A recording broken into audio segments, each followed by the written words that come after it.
اور پھر اس کے بعد میں زکوٰۃ ادا نہ کرنے والے کے پیشانی سر کے اندر داغا جائے گا اور پھر اس کے بعد میں پہلو کو داغا جائے گا اور پھر جو ہے پیٹھ کو داغا جائے گا. یعنی گرم لوہا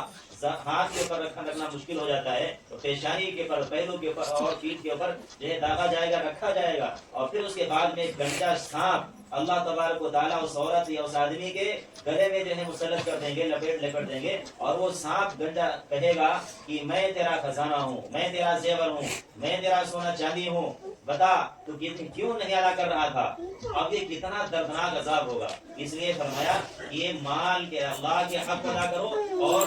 مال کے بھی حق ادا کرو.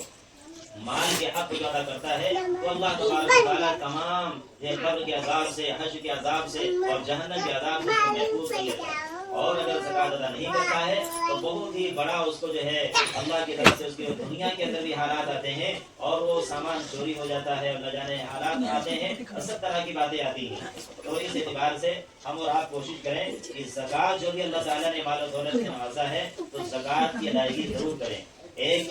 دیہات کے ایک ساتھ تھے رہنے والے محمد صلی اللہ علیہ وسلم کے پاس آئے اور انہوں نے عرض کیا کہ یا رسول اللہ, ہم غریب ہیں, گاؤں دیہات کے رہنے والے ہیں, تھوڑا بہت زمین ہمارے پاس ہے, کام کاج کرتے ہیں, تو اس اعتبار سے آپ ہمارے حق میں دعا کر دیجیے کہ ہماری دنیا صحیح ہو جائے, ہمارے کاروبار کے اندر جو برکت ہو جائے, ہماری چند بکریاں ہیں وہ کاروبار ہمارا بڑھ جائے. چنانچہ آپ صلی اللہ علیہ وسلم نے کہا, اس آدمی سے کہا کہ یہ دعا نہ کرو بلکہ یہ دعا کراؤ کہ ہماری قبر صحیح ہو جائے, آخرت ہماری صحیح ہو جائے, مرنے کے بعد کی زندگی ہماری صحیح ہو جائے, اس کے صحیح کروانے کی دعا ہم سے کرواؤ. یہ زندگی صحیح ہو جائے اس کی دعا نہ کراؤ کہ دنیا صحیح ہو جائے. مال و دولت جب آتا ہے تب آدمی اسی کے اندر پھنس جاتا ہے مال و دولت کی محبت میں اور اس کے حق کو ادا نہیں کرتا ہے. ضائع کرنے کی وجہ سے انسان دنیا کے اندر بھی برباد ہو جاتا ہے. تو اس آدمی نے کہا کہ یا رسول اللہ, میں بہت غریب ہوں, میرے لیے یہی دعا کر دیجیے کہ میرے مال میں برکت ہو جائے. چنانچہ آپ صلی اللہ علیہ وسلم نے دونوں ہاتھ اٹھا دیے اور فوراً ہاتھ اٹھا کر کے دعا کی. اس آدمی کا نام تھا ثعلبہ. چنانچہ وہ گیا اور ایک سال کے اندر بہت بڑا مالدار آدمی ہو گیا, اپنے گھر میں مالدار ہو گیا. بکریاں تھیں, بکریوں نے جو بچے جمے اور پھر اس کے بعد میں ریوڑ ہو گیا. تو جو بکریوں کا ذمہ دار ہو, 40 بکریاں ہوں اور چڑھنے والی ہوں, تو اس کے اوپر زکوٰۃ فرض ہوا کرتی ہے. اب جب زکوٰۃ فرض ہو گئی, اللہ کا حکم متوجہ ہو گیا, تو آپ صلی اللہ علیہ وسلم نے ایک صحابی کو بھیجا, کہا کہ جاؤ اس آدمی کے پاس جس کے لیے ہم نے ایک سال پہلے دعا کی تھی, جاؤ اس آدمی کے پاس زکوٰۃ وصول کر کے لاؤ. جب آپ صلی اللہ علیہ وسلم کا قاصد اور ایلچی, زکوٰۃ وصول کرنے والا آدمی, بندہ اور صحابی وہاں جب پہنچے, وہاں اس آدمی کے پاس زکوٰۃ لینے کے لیے, تو اس آدمی نے کہا دیکھو آج بھیڑ بھاڑ زیادہ لگی ہوئی ہے, آج ہمارے پاس ٹائم نہیں ہے, کل کو آنا, کل ہم زکوٰۃ دے دیں. چنانچہ صحابی واپس آ گئے. دوسرے دن جب پھر گئے, جب وہاں پر دیکھا کہ بھیڑ بھاڑ لگی ہوئی ہے, کہا کہ آپ صلی اللہ علیہ وسلم نے مجھے بھیجا ہے زکوٰۃ کا ٹیکس اور وصول کرنے کے لیے, اور آپ مجھے دے دیجیے کتنا مال بننا ہے. تو کہا کہ ایسا ہے, آج بھیڑ بھاڑ ہے اور ابھی اپنے حساب نہیں لگایا ہے, کل آئیے. تیسرے دن جب گئے وہی صحابی, تو تیسرے دن اب یہاں دیکھیے کہ مال کی محبت, بکریوں کی محبت, زیور کی محبت, چاندی سونے کی محبت, یعنی دنیا کے اندر جو بھی کچھ پراپرٹی ہے اس کی محبت انسان کے دل میں سما جاتی ہے. اور اللہ تبارک و تعالیٰ جو ہے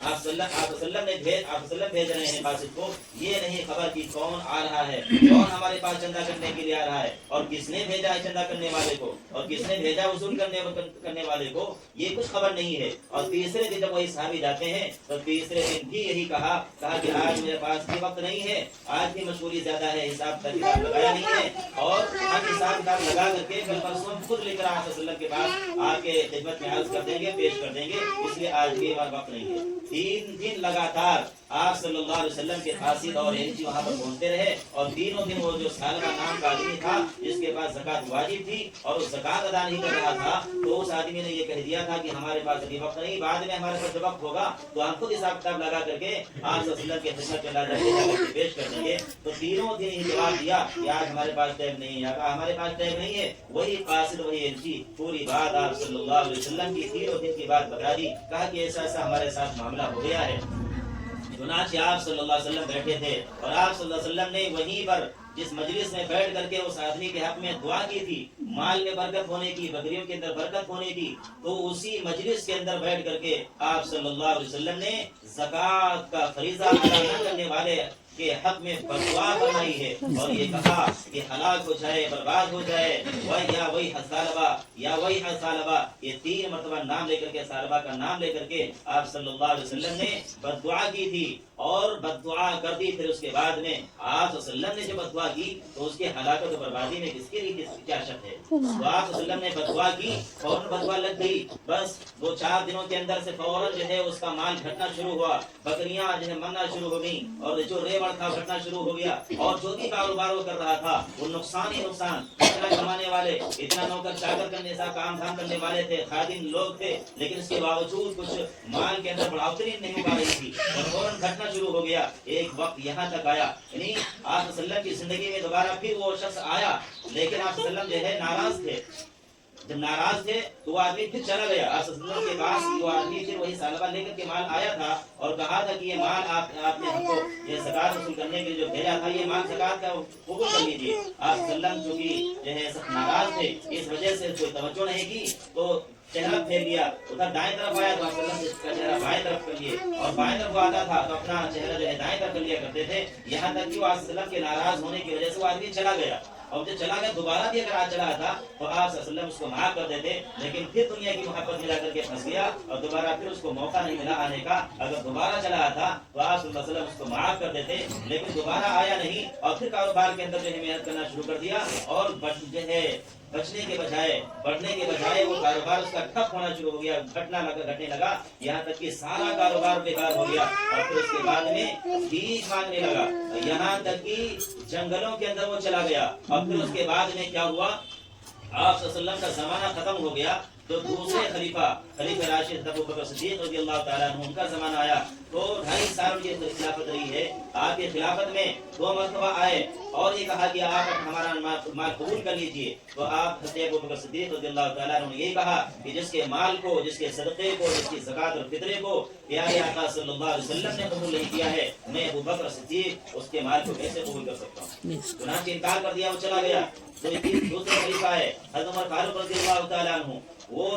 تقریباً جو ہے 10 سال کی خلافت رہی ہے. ان کے زمان 10 سال آتے رہے، وہی یہ ثعلبہ آتا رہا اپنا مال و دولت لے کر کے، صدقہ کا مال لے کر کے اور کہا کہ قبول کر لیجیے. چنانچہ عمر فاروق رضی اللہ تعالیٰ عنہ نے یہی کہا کہ جس کے صدقے کو آپ صلی اللہ علیہ وسلم نے قبول نہیں کیا، ابو بکر صدیق نے قبول نہیں کیا، اس کا مال میں کیسے قبول کر سکتا ہوں، عمر کیسے قبول کر سکتا ہوں. چنانچہ پھر اس کے بعد تیسرے خلیفہ حضرت عثمان غنی رضی اللہ تعالیٰ عنہ تقریباً 12 سال خلیفہ رہے. ان کے زمانے میں یہ 12 سال آتا رہا اور آپ صلی اللہ علیہ وسلم کے زمانے کی بات یاد دلاتا رہا اور حضرت عثمان غنی رضی اللہ تعالیٰ عنہ یہ بات کہتے رہے کہ جس کے صدقے کو پیارے آقا نے قبول نہیں کیا اور ابو بکر صدیق نے قبول نہیں کیا، عمر فاروق نے قبول نہیں کیا، اس کے صدقے کو آج میں عثمان کیسے قبول کر سکتا ہوں. چنانچہ حضرت عثمان غنی رضی اللہ تعالیٰ عنہ کے آخری زمانے میں وہی آدمی ثعلبہ جو زکات ادا نہیں کرنے والا تھا، وہ صدقہ فطرہ ادا کرنے والا تھا، وہ جنگلوں کے اندر چلا گیا اور وہیں بلک کر کے روتا رہا اور انگلیاں رگڑ کر کے اسی جو ہے زمین کے اوپر جو ہے مکہ اور مدینہ کی سرزمین کے اوپر کھیتوں کے اندر جنگلات کے اندر مر گیا، یہاں تک کہ اس کو کوئی مٹی دینے والا نہیں. جتنا سخت عذاب ہے، یعنی دنیا کے اندر بھی اللہ تبارک و تعالیٰ یہ سب جو ہے سزا دے دیتے ہیں جو اپنی زکات اور فطرے کی حقیقی ادائیگی نہیں کرتا ہے. اس لیے آپ صلی اللہ علیہ وسلم جہاں بھی مجلس کے اندر عورتوں کے اندر اگر بیان کرتے تھے تو خاص طور پر اس بات کی طرف زیادہ توجہ دلایا کرتے تھے. اب آج رمضان شریف کا مہینہ ہے تو رمضان شریف کے اندر اگر 1 فرض کریں گے تو 70 کا ثواب ملے گا. اگر فرض ادا کریں گے تو فرض 1 ادا کریں گے 70 فرضوں کا کے برابر ثواب ملے گا. اس لیے فرمایا یہ جو ہے زکات ہر مومن مرد اور مومن عورت کے پر ضروری ہے. آدمی پراپرٹی والا ہے تو اس کی ذمہ داری پر ہے کہ اپنے دکان کا، مکان کا، دکان کے اندر جو مال بکاؤ کے اعتبار سے رکھا ہوا ہے، بیچنے کے اعتبار سے تمہاری تجارت کے اوپر زکات واجب ہوتی ہے. سال گزر جائے گا زکات واجب ہو جائے گی. اسی طریقے سے عورتیں ہیں اور ہم آپ کے پاس جو ہے زیور ہے، جو بھی کچھ ہے، تو اگر 52.5 تولہ چاندی سے کم ہے اور 7.5 تولہ سونے سے بھی کم ہے تو اس کے پاس زکات نہیں ہے. لیکن اگر دونوں ہے، تھوڑا سا سونا ہے، تھوڑی چاندی ہے اور اس کی مقدار تقریباً 612 گرام چاندی کی قیمت کے برابر پہنچ رہی ہے تو اس کے اوپر زکات فرض ہے اور وہ 2.5% ہے. یعنی 1 لاکھ کے اوپر 25,000 روپئے، 50,000 کے اوپر 1250 روپئے. یہ تو